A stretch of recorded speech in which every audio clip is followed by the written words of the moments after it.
आप जब ये बात कर रहे थे यूनिवर्सल एजुकेशन वगैरह की, there is a little bit of a criticism that comes in. जैसे कर्नाटका ने कहा कि हम अपना ही एजुकेशन पॉलिसी निकालेंगे, सिद्धरामैया जी ने कहा कि ये जो यूनिफॉर्म एजुकेशन सिस्टम है ये हमारे कंट्री में लागू नहीं कर सकते क्योंकि हमारे यहाँ डाइवर्सिटी इतनी है। और तमिलनाडु का भी कहना है कि ये एजुकेशन पॉलिसी जो है जो सेंटर थोप रही है स्टेट्स पर और हम अपना ही करेंगे।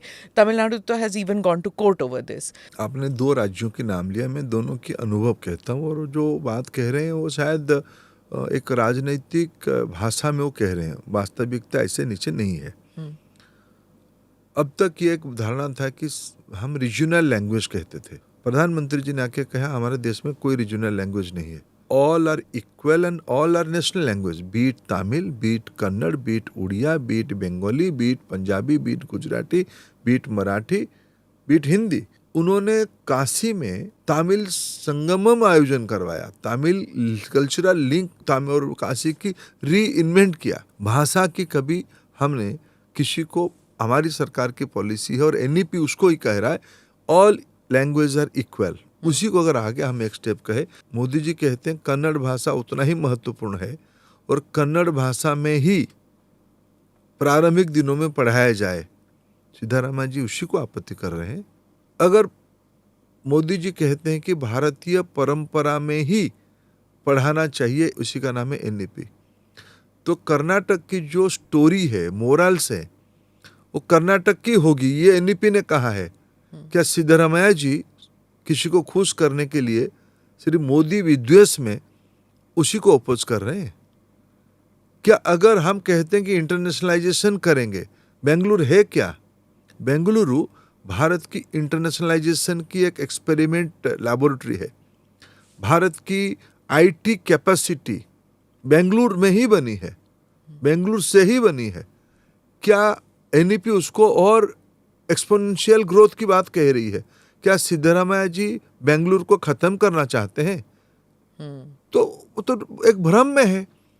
गाली देना अलग, मोदी जी को आपको राजनीतिक विद्वेष है, गाली दो, लेकिन आपका कोई अधिकार नहीं, आपको कोई सुनने वाला नहीं, कोई मानने वाला नहीं, और आपके अधिकारी भी मानेंगे कि आप रिग्रेसिव स्टेप लोगे।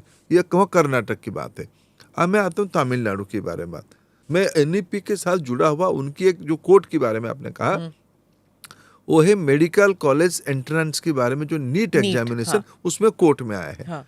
ये एनईपी हम ऐसी चीज़ों को, यूनिफॉर्मिटी के बारे में, स्टैंडर्डाइजेशन के बारे में, देश को बड़ा करना है, विश्व के साथ जाना है, तो हम अपने स्टैंडर्ड्स को बढ़ाना है, इसीलिए यूनिफॉर्मिटी की बात कहते हैं।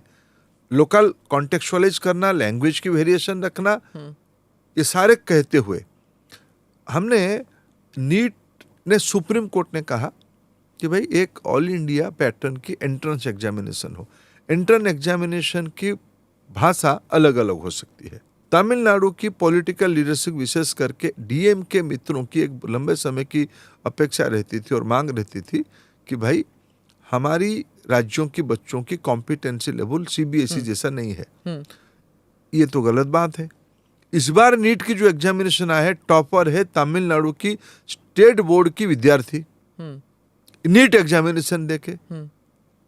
तो इनकी आपत्ति वेस्टेड इंटरेस्ट से जुड़ा हुआ है, इनकी आदत पॉलिटिकल मोटिवेशन से है, इनकी आपत्ति सिर्फ मोदी विद्वेष करना, एंटी मोदीजिम पे, ये भारत के भविष्य को गुमराह करने का एक नाकाम कोशिश है।